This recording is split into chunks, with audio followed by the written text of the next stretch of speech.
നമസ്കാരം. കനേഡിയൻ താളുകളിലെ സായാഹ്ന വിശേഷങ്ങളിലേക്ക് എല്ലാ കനേഡിയൻ മലയാളികൾക്കും സ്വാഗതം. കനേഡിയൻ കമ്പനി ബോട്സ്വാനയിലെ ഒരു ഖനിയിൽ നിന്ന് ഭൂമിയിൽ ലഭ്യമായതിൽ വെച്ച് ഏറ്റവും വലിയ രണ്ടാമത്തെ വജ്രക്കട്ടി കണ്ടെടുത്തു.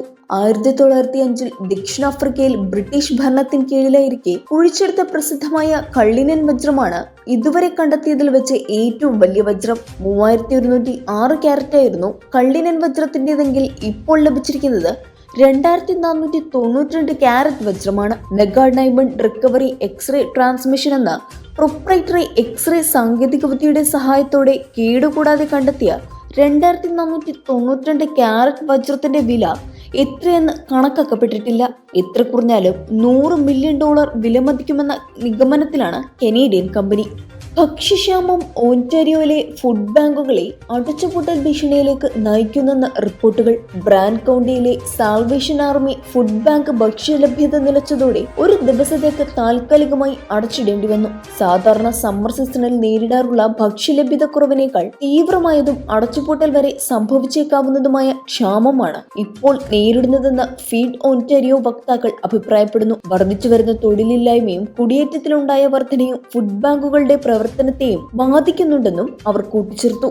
കാനഡയുടെ സമ്പദ് വ്യവസ്ഥയ്ക്കും ഒരു വ്യാപാര പങ്കാളി എന്ന നിലയിലുള്ള ആഗോള പ്രശസ്തിക്കും വലിയ നാശമുണ്ടാക്കാനൊരുങ്ങിയ റെയിൽ തൊഴിലാളികളുടെ ലോക്കൌട്ട് അവസാനിപ്പിക്കാൻ ഫെഡറൽ ഗവൺമെന്റ് ഇടപെടൽ. കനേഡിയൻ തൊഴിൽ മന്ത്രി Steve MacKinnon Canadian industrial relations ബോർഡിനോട് ബൈൻഡിംഗ് ആർബിട്രേഷൻ ചുമത്താൻ ഉത്തരവിടുകയും റെയിൽവേകളോടും യൂണിയൻ അംഗങ്ങളോടും ജോലിയിലേക്ക് മടങ്ങാൻ ഉത്തരവിടുകയും ചെയ്തു. ഉത്തരവിനെ തുടർന്ന് യൂണിയനുകൾ ജോലിയിലേക്ക് മടങ്ങിയതോടെ രണ്ട് രാജ്യങ്ങളുടെ സമ്പദ് വ്യവസ്ഥയെ വരെ സാരമായി ബാധിച്ചേക്കാവുന്ന സമരം താൽക്കാലികമായി അവസാനിച്ച ആശ്വാസത്തിലാണ് പൊതുജനം.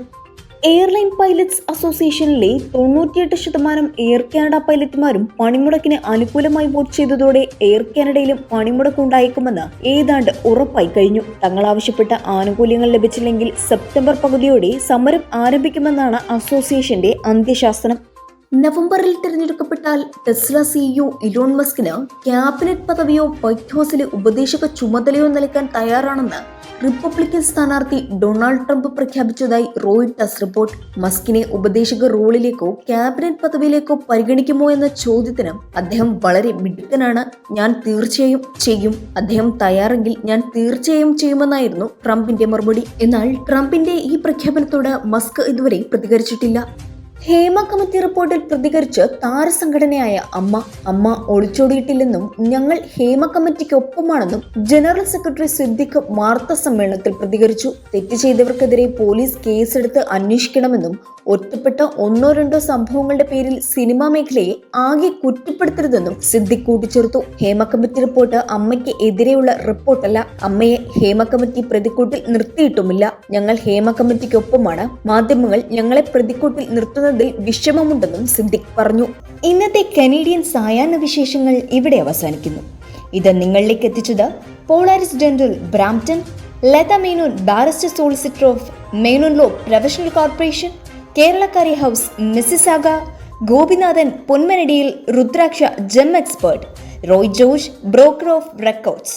ഇവർക്കും നല്ലൊരു സായാഹ്നം നേർന്നുകൊണ്ട് കനേഡിയൻ താളുകൾക്ക് വേണ്ടി ഗാഥാ പ്രകാശ്. കൂടുതൽ കനേഡിയൻ വിശേഷങ്ങൾക്കായി ഞങ്ങളുടെ യൂട്യൂബ് ചാനൽ സബ്സ്ക്രൈബ് ചെയ്യാൻ മറക്കരുത്.